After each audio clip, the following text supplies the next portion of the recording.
In this video, I'm going to show you how you can enter and exit the recovery mode on POCO F7. In order to go to the recovery mode, first we need to turn off our device.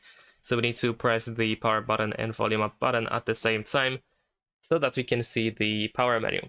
And of course, we need to swipe up in order to power off the phone. Wait for the phone to completely turn off.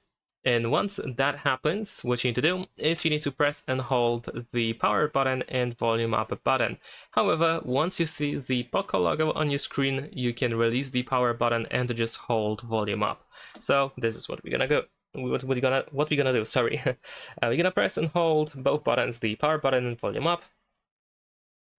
Now I'm gonna just hold volume up and just keep holding volume up.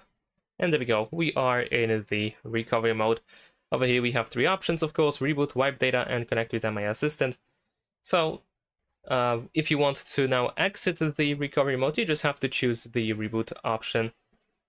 Actually, we have to use these buttons, sorry about that. So we can use volume up and down in order to choose different options and confirm your choice by pressing the power button.